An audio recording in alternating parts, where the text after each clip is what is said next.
எல்லா புகழும் முருகனுக்கே. இந்த வீடியோ நான் எடுக்கும்போது 5 மந்த்ஸ் கன்சீவா இருந்தேன். 5th மந்த் அப்போ நான் எப்படி வந்து எவ்ரி டியூஸ்டே நான் முருகனுக்கு பூஜை பண்ணுவேன் அப்படின்னு சொல்லிட்டு உங்க கூட நான் ஷேர் பண்றேன். அது மட்டும் இல்லாம என்னோட சேனல்ல இப்ப வரைக்கும் நிறைய கொஸ்டின்ஸ் வந்து எப்படிக்கா முருகனுக்கு பூஜை பண்ணணும், எப்படி வெற்றிலை தீபம் போடணும் அப்படின்னு சொல்லிட்டு நிறைய கேட்குறீங்க. நான் 5 மந்த்ஸ் கன்சீவா இருக்கும் போது பாத்தீங்கன்னா வந்து அவர் என்ன முடிஞ்ச அளவுக்கு நான் ஆக்டிவா தான் வச்சுப்பேன். என்னென்ன வேலை செய்ய முடியுமோ எல்லா வீட்டு வேலையுமே நான் செஞ்சேங்க. ஆனா நாம ஒண்ணு நினைப்போம், கடவுள் ஒண்ணு நினைப்பாரு. அதுதான் என் லைஃப்ல நடந்தது. ஃபர்ஸ்ட் பாத்தீங்கன்னா வந்து டியூஸ்டே அன்னைக்கு நீங்க வந்து எப்பயுமே வந்து முருகனுக்கு செவ்வாய் ஹோரையில வந்து விளக்கு போடுங்க. ரொம்ப ரொம்ப நல்லது. செவ்வாய் ஹோரையில போட்டா ஏன் நல்லது அப்படின்னு சொன்னா அந்த டைம் வந்து உச்சத்துல இருக்குன்னு சொல்லுவாங்க நேரம். முருகனுக்கு அப்ப போடும்போது ரொம்ப ரொம்ப வந்து ஸ்பெஷலான டைம்ங்க. அப்படி இல்லைன்னா உங்களுக்கு எப்போ வந்து ஃப்ரீ டைம் கிடைக்குதோ அப்போ போடுங்க.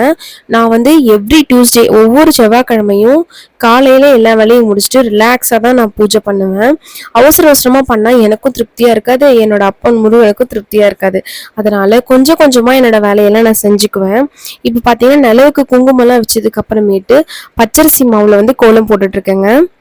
இந்த பச்சரிசி மாவுல கோலம் போடுறதுனால நிறைய பெனிஃபிட்ஸ் இருக்குன்னு சொல்லுவாங்க. வீடே பாத்தீங்கன்னா வந்து அன்னைக்கு பிரகாசமா இருக்கும். லக்ஷ்மி தேவி வந்து உள்ள வரதுக்கான அறிகுறிகள் எல்லாமே இருக்குன்னு சொல்லுவாங்க. அது மட்டும் இல்லாம இந்த அரிசி மாவுல கோலம் போடுறதுனால இந்த சின்ன சின்ன எறும்புகள்லாம் சாப்பிடும் போது நமக்கு நம்மளோட கர்மா நீங்கும் அப்படின்னு சொல்லுவாங்க. இதை பத்தி உங்களுக்கு தெரிஞ்சதே கமெண்ட்ல சொல்லுங்க, நான் தெரிஞ்சுக்கிறேன். பொறுமையா தான் நான் எல்லா வேலையுமே நான் செஞ்சேன் 5 மந்த்ஸ் கன்சீவா இருக்கும் போது. அப்பப்போ கொஞ்சம் ரொம்ப டவுனா ஃபீல் பண்ணுவேன். ஆனா என் அப்பா முருகன் நினைக்கும் போது அவரே எனக்கு எனர்ஜி கொடுத்துருவாரு. ஏன்னா என்னால முடிஞ்ச அளவுக்கு நான் வந்து கண்டிப்பா பூஜை பண்ணணும். என்னோட பிரெக்னன்சி ஜேர்னி நான் போக போக உங்களுக்கு நான் சொல்றேங்க. ஃபர்ஸ்ட் பாத்தீங்கன்னா வந்து கோலம் போட்டு முடிச்சுட்டு கொஞ்சம் கொஞ்சமா பூ வைக்க ஸ்டார்ட் பண்ணேன். நான் வந்து பூஜை பண்ணும்போது டைம் பாத்தீங்கன்னா கிட்டத்தட்ட ஈவினிங் கிட்ட ஆயிடுச்சு. நான் மத்தியானம் சாப்பிட்டு முடிச்சுட்டு ரிலாக்ஸா தான் கொஞ்சம் கொஞ்சம் வேலையை தாங்க பார்த்தேன். அதுக்குள்ள என்னோட ஹஸ்பண்ட் வந்து பாத்தீங்கன்னா அவர் கொஞ்சம் ஹெல்ப் பண்ணாரு. நீங்க செவ்வாய்க்கிழமை விளக்கு போடுறீங்க அப்படின்னா கண்டிப்பா ஒரு 6 வாரம் கண்டினியூவா போடுங்க. இன்கேஸ் கேர்ள்ஸ் வந்து நிறைய பேர் அக்கா பீரியட்ஸ் ஆயிட்டா என்ன பண்றது அப்படின்னு சொல்லி கேக்குறீங்க. அந்த வாரத்தை மட்டும் நீங்க ஸ்கிப் பண்ணிட்டு அதுக்கு அடுத்த வாரத்துல நீங்க ஸ்டார்ட் பண்ணும்போது நீங்க இப்ப 2 வாரம் போட்டிருக்கீங்க, 3rd வீக் வந்து பீரியட்ஸ் ஆயிட்டீங்கன்னா அதை ஸ்கிப் பண்ணிட்டு நீங்க அடுத்த வாரம் போட்டீங்கன்னா அது 3வது வாரமா கணக்கு வச்சுக்கோங்க. இதெல்லாம் வந்து இயற்கையான நடக்கிற விஷயத்துக்கு நம்மளால எதுவுமே எக்ஸ்கியூஸ் சொல்ல முடியாது இல்லைங்க. அந்த மாதிரிதான் என் ஹஸ்பண்ட் கூட திட்டாரு, ஏன் இவ்வளவு கஷ்டப்பட்டு பண்ற அப்படின்னு சொல்லிட்டு. எனக்கு வந்து இந்த லைஃப் இப்படி கொடுத்ததே வந்து என்னோட அப்பன் முருகன் தான். நான் எதுக்காக 48 டேஸ் விரதம் இருந்தேன்னு சொல்லிட்டு இன்ன வரைக்கும் என்னோட ஷார்ட்ஸ்லயும் சரி நிறைய பேர் வந்து கமெண்ட் செக்ஷன்ல கேட்டுட்டே இருக்கீங்க.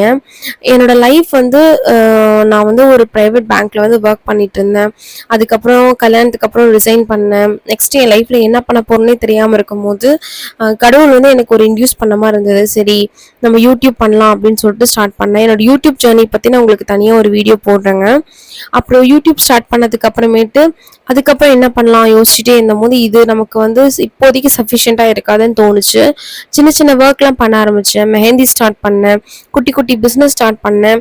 எனக்கு ஆரம்பத்துல இருந்தே வந்து ஒரு 9 to 5 ஜாப் போகிறதுல எனக்கு இஷ்டமே இல்லை. நம்ம ஓனா ஏதாவது பண்ணணும், கிரியேட்டிவா பண்ணணும் அப்படின்னு யோசிச்சுக்கிட்டே இருக்கும் போது தான் மேக்கப் படிக்கலாம் அப்படின்னு சொல்லிட்டு பாண்டிச்சேரி போய் படிச்சுட்டு வந்தேன். படிச்சுட்டு வந்ததுக்கு அப்புறமேட்டு அப்படி லைஃப் ஓரளவுக்கு ஸ்மூத்தா போச்சு. ஓரளவுக்கு இல்லைங்காம ஆர்டர்ஸ் இருந்தது, கிளாஸஸ் இருந்தது, நிறைய எல்லாமே பாசிட்டிவிட்டிவா இருந்தது. அப்பல இருந்து நான் பாத்தீங்கன்னா வந்து முருகன் கல்யாணத்துக்கு முன்னாடி இருந்தே முருகனை ரொம்ப நான் கும்பிடுவேன். பட் மேரேஜ் ஆனதுக்கு அப்புறம் எல்லாருக்கும் ஒரு ஹோப் கிடைக்கும் பாத்தீங்களா லைஃப்ல. எனக்கு அப்பதான் வந்து முருகன் கொடுத்தாரு. அப்போ வந்து திடீர்னு என்ன ஆச்சுன்னே தெரியல, எல்லாமே அப்படியே ஒரு நாள் கொலாப்ஸ் ஆகிற மாதிரி இருந்தது. என்னமோ லைஃபே புரட்டி போட்ட மாதிரி மனசு ரொம்ப பாரமா இருந்த மாதிரி இருந்தது. சரி நம்ம வந்து 48 நாள் முருகனுக்கு விரதம் இருக்கலாம் அப்படின்னு சொல்லிட்டு ஸ்டார்ட் பண்ணேன். அதுக்கு முன்னாடி பாத்தீங்கன்னா வந்து நாங்க பிரெக்னன்சிக்கு வந்து பிளான் பண்ணலாம், மேரேஜ் ஆகி 1.5 years கழிச்சுதான் நாங்க வந்து பேபி பிளான் பண்ணலாம்னு வெயிட் பண்ணிட்டு இருந்தோம். அப்போ வந்து நான் வந்து மே மந்த் ஜூன் மந்த் வந்து ரொம்ப எக்ஸ்பெக்ட் பண்ணேன்.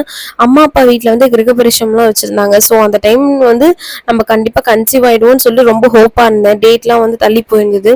பட் ஆனா அப்போ பீரியட்ஸ் ஆகும்போது நான் ரொம்ப மனசு உடைஞ்சு அழுந்தேன். ஜூன் மந்த் வந்து பாத்தீங்கன்னா வந்து மே மந்த் வந்து ரொம்ப மனசு உடைஞ்சு அழுந்தேன். சரி இதுக்கு மேல நம்ம இதை பத்தி யோசிக்க கூடாது, கடவுளா நமக்கு எப்ப கொடுக்குறாரோ அப்ப கொடுக்கட்டும். ஏன்னா வந்து நாங்க வந்து ஹாப்பியா இருந்தாலுமே சொசைட்டியோட ப்ரெஷர்னு ஒண்ணு இருக்குல்ல, எல்லாரோட ஃபேமிலியுமே அப்படிதான் இருக்கும். அது ப்ரெஷர் இருந்தாலுமே நமக்கு வந்து அம்மா அப்பா சொல்லுவாங்க, ஃபர்ஸ்ட் பேபி பாருங்க அப்புறமேட்டு கெரியர் பார்ப்பீங்க. அது 100க்கு 100 உண்மைதாங்க. ஏன்னா எல்லாருக்குமே கடவுள் வந்து இந்த வரம் கொடுக்கறது இல்ல. எவ்வளோ லட்சாதிபதியா இருந்தாலுமே இந்த மழலை செல்வம் குழந்தை வரம் அப்படிங்கிறது அது நம்ம தலையில ஆண்டவன் எழுதினா மட்டும்தான் அது நமக்கு கிடைக்கும். எல்லாருமே நம்பிக்கையா இருந்தா கடவுள் ஒரு நாள் கண்டிப்பா கொடுப்பாரு. ஸோ அப்ப அந்த டைம்ல வந்து ரொம்ப மனசு உடைஞ்சு வெக்ஸாயி அழுகும் போது, சரி இதுக்கப்புறம் நம்ம வந்து நம்ம கெரியரை பார்க்கலாம், நம்ம அடுத்தடுத்து பண்ணலாம், கடவுளும் நமக்கு எப்போ கொடுக்குறாரோ அப்ப நம்ம வாங்கிக்கலாம்னு நினைச்சிட்டு இருந்தேன். அப்போ பாத்தீங்கன்னா வந்து எனக்கு நான் ஜூலை 1ல இருந்து நான் வந்து விரதம் இருக்க ஸ்டார்ட் பண்ணேன். 48 நாள் நான்வெஜ் சாப்பிடாம முருகனுக்கு வந்து விளக்கு போட்டு விரதம் இருக்கலாம், நம்மளோட லைஃப்ல ஒரு சேஞ்சஸ் நடக்கும், முருகனுக்காக நான்வெஜ் சாப்பிடாம இருந்து நம்ம வந்து விரதம் இருக்கணும். அப்ப நான்வெஜ் மட்டும் சாப்பிடாம இருந்தா முருகன் வரம் கொடுத்துருவானாக்கான கண்டிப்பா கிடையாது. அந்த டைம்ல நம்ம வந்து யாருக்கும் நல்லது எல்லாருக்கும் நல்லது மட்டுமே நினைக்கணும், கெட்டது நினைக்க கூடாது. மனசாலையும் அதாவது அவரோட நம்ம செயலாலையும் நம்ம வந்து முருகனுக்கு உண்மையா இருக்கணும். அவரோட புகழை வந்து உங்களால எங்கெங்கெல்லாம் சொல்ல முடியுமோ அங்கெங்கெல்லாம் நீங்க சொல்லுங்க, கண்டிப்பா மென்மேலும் வளருவீங்க. இந்த சிலை வந்ததும் எங்க வீட்டுக்கு ஒரு அற்புதமான நிகழ்வு தான். அதை பத்தி நான் அடுத்ததுல சொல்றேன். திருச்செந்தூர் முருகன் வந்து எனக்கு ரொம்ப கனெக்டடா இருப்பாரு. என் விஷயத்துல என்ன ஒரு என் லைஃப்ல ஒரு முக்கியமான விஷயம்லாம் நான் ஸ்டார்ட் பண்றேன் அப்படின்னா நான் அங்க போயிட்டு வந்ததுக்கு அப்புறம் தான் எல்லாமே எனக்கு நல்லதா நடக்கிற மாதிரி ஒரு ஃபீலிங்காவே இருக்கும். சாமி கும்பிட்டுட்டு நான் வந்து 48 நாள் விரதம் ஸ்டார்ட் பண்ணிட்டேன். ஜூலை 1 வந்து நான் வந்து விரதம் இருக்க ஸ்டார்ட் பண்ணேன். அப்போ வந்து பாத்தீங்கன்னா நான் மேக்கப் கிளாஸஸ் வந்து எடுத்துட்டு இருந்தேன். ஒரு லாஸ்ட் நாளைக்கு வந்து போர்ட்ஃபோலியோ ஷூட்னா இன்னைக்கு வந்து ஜூலை 7 நான் எல்லா வேலையும் செய்யறேன் வீட்டுல. அதாவது தாம் தூம் எல்லா ஒர்க்குமே பண்றேன். ஆக்சுவல் பீரியட்ஸ் வந்து பாத்தீங்கன்னா நான் ஜூலை 8 நான் வந்து பீரியட் ஆக வேண்டியது. ஜூலை 7 பாத்தீங்கன்னா நான் வந்து எல்லா ஹெவியான வெயிட்லாம் தூக்குறேன், எல்லா ஒர்க்குமே நான் தான் பண்றேன். அப்ப கூட ஒரு திட்டினாரு, நீயும் இவ்வளவு டயர்டா எல்லாமே பண்ற, நானே பண்றேன். அப்ப எனக்கு வந்து ரொம்ப டயர்டாயி உட்காந்தேன். இன் பிட்வீன் கிளாஸ் எடுக்கும் போது ரொம்ப லோவா இருந்தது எனர்ஜி. சரி என்னன்னு தெரியல, ஒருவேளை டயட்ல இருக்கனால அப்படி இருக்கும் அப்படின்னு சொல்லிட்டு விட்டுட்டேன். அதுக்கப்புறமேட்டு பாத்தீங்கன்னா ஜூலை 8 அன்னைக்கு ஜூலை 7 வந்து ஆடிப்பூரம். அப்போ வந்து இங்க சேலம்ல இருக்க ஒரு கோயிலுக்கு போனோம். அங்க அந்த அம்மனும் ரொம்ப சக்தி வாய்ந்த அம்மன் தான். சமயபுரம் அம்மன் உங்களுக்கு எல்லாருக்கும் தெரியும், குழந்தை வரம் தர சாமி அப்படின்னு சொல்லிட்டு. அங்க போயிட்டு நான் வந்து சாமி கும்பிடும் போது எனக்கு கோயில் நட சாத்திட்டாங்க. நைட்டு நான் போறேன். அப்போ வந்து எனக்கு கோயில் இந்த ஐயர் வந்து வளையல் கொடுத்தாங்க, அம்மனோட வளையல் கொடுத்தாங்க. அப்போவே கையில மாட்டிட்டு பிரெக்னன்சி கார்டு வாங்கிட்டு நான் வந்து வீட்டுக்கு வந்துட்டேன். எனக்கு இன்டியூஷனாவே இருந்துச்சு, ஜூலை 7 டெஸ்ட் பண்ண வேண்டியது, நான் ஒருவேளை கன்சீவா இருப்பணும், நான் அம்மா ஆயிட்டணும் அப்படின்னு சொல்லிட்டு என் மனசுக்குள்ளேயே ஒரு உள்ளுணர்வு நிறைய சொல்லிக்கிட்டே இருந்தது. எனக்கு ஒரு ஃபீலிங்காவே இருந்தது நம்ம அம்மா ஆக போறோம் அப்படின்னு சொல்லிட்டு. அப்ப கூட என் ஹஸ்பண்ட் வந்து பிரெக்னன்சி கார்டு வந்து நான் மெடிக்கல் ஷாப்ல போய் வாங்கும்போது அவர், நீ ஒவ்வொரு டைமும் நீ ஃபீல் பண்ணுவ, வேண்டாம் நெகட்டிவா வந்துச்சுன்னா ஃபீல் பண்ணுவ, விடு இன்னும் கொஞ்ச நாள் போகட்டும் பார்க்கலான்னு சொன்னாரு. இல்ல என் மனசு தோணுது, கண்டிப்பா எனக்கு வந்து ஏதோ நல்லது நடக்க போகுதுன்னு தோணுதுன்னு சொல்லிட்டு நானே போறேன். போயிட்டு கார்டு வாங்கிட்டு வந்துட்டு நான் வச்சுட்டேன். அடுத்த நாள் ஜூலை 8 வந்து காலையில பாத்தீங்கன்னா நான் செக் பண்றேன். ஒரு 4:30 இருக்கும். நான் வந்து அப்போ வந்து போர்ட்ஃபோலியோ ஷூட் முடிஞ்சு ரொம்ப டயர்டு. அந்த டயர்ட்லயும் நான் போய் செக் பண்றேன். எனக்கு வந்து கண்டிப்பா ஏதோ ஒன்று மனசு சொல்லிட்டே இருக்குங்க அப்படின்னு சொல்லிட்டு போய் செக் பண்றேன். 2 லைன் வந்துருச்சு. எனக்கு இவ்வளோதான் இல்லை, காலையில 4:30க்கு நான் செக் பண்ணேன். அப்பா அழுக ஆரம்பிச்சதுதான், ஓவர் அழுகாச்சு. ஃபர்ஸ்ட் போய் என் அப்பன் முருகன் கிட்டதான் நான் நின்னேன். என்னப்பா உன்னை கும்பிட்டு 8வது நாளே என் வாழ்க்கையில மிகப்பெரிய செல்வத்தை கொடுத்துட்டேன், இதுக்கு மேல எனக்கு எதுவுமே வேணாம்ப்பா, எனக்கு நீ இனிமேல் நீ என் கூட மட்டும் இரு, எனக்கு எல்லாமே என் லைஃப்ல சக்சஸ் தான் அப்படின்னு சொல்லி நான் வேணேன். இந்த வீடியோ நான் குழந்தை பிறந்துட்டு என் விஹான் குட்டி வந்து இப்ப என் மடியில இருக்கான். அப்ப நான் உங்களுக்கு இந்த வீடியோ போஸ்ட் பண்றேன். அப்போ என் லைஃப்ல நான் ரொம்ப அனுபவபூர்வமா முருகனை கும்பிட்டு ஒவ்வொரு விஷயமும் அவர் என்னை கை தூக்கி விட்டதுதான் உங்க கூட நான் ஷேர் பண்றேன். இதை நான் நினைச்சதான் அப்பயே போஸ்ட் பண்ணிக்கலாம், இல்ல பேபி பிறந்ததுக்கு அப்புறம் தான் இதை தெளிவா எல்லாருக்கும் சொல்லணும் அப்படின்னு சொல்லி எனக்கு சொல்லணும்னு தோணுச்சு. இன்னொரு விஷயம் நான் என்ன சொல்றேன்னா, நமக்கு ஒரு விஷயம் வந்து கடவுள் கொடுக்கணும்னா அதுக்கு அந்த டைமு நேரம் நமக்கு அந்த யூனிவர்ஸ் வந்து நமக்கு அமைஞ்சு கொடுக்கும். அது வரைக்கும் நம்ம வெயிட் பண்ணி தான் ஆகணும். அது வரைக்கும் நம்ம வெயிட் பண்ணோம்னா கண்டிப்பா நம்ம நினைச்சதை விட ஆண்டவன் அதுக்கு மேல 12 கையால் அள்ளி கொடுக்கிறவர் தான் நம்ம முருகப்பெருமான். அதனால முருகனை கும்பிடுறவங்க என்னைக்குமே வந்து அவங்களோட லைஃப்பும் சரி, அவங்க என்ன நினைக்கிறாங்களோ அது அதுவாகவே அவங்க ஆவாங்க. அதுதான் என் லைஃப்ல நான் விரதம் இருந்து பாசிட்டிவா வந்து நிறைய பேருக்கு நான் சொல்லி எங்க ஃபேமிலியிலேயே எல்லாருமே இப்போ வந்து விரதம் இருக்க ஆரம்பிச்சிட்டாங்க.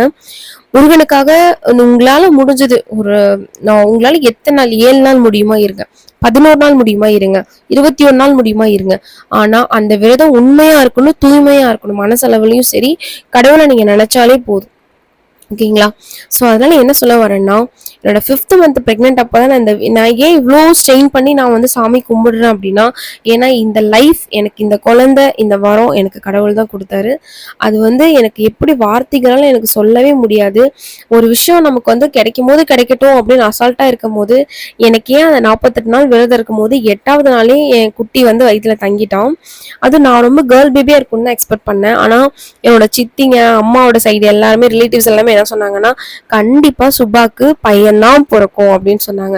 எனக்கு அவங்க எல்லாருக்கும் அசைக்க முடியாத நம்பிக்கை. ஏன்னா சுபா வந்து நிறைய முருகன் கும்பிடுவா. கண்டிப்பா பாருங்க சுபாக்கு பையன்தான் பிறக்கணுங்க. அது 100க்கு 100 உண்மை.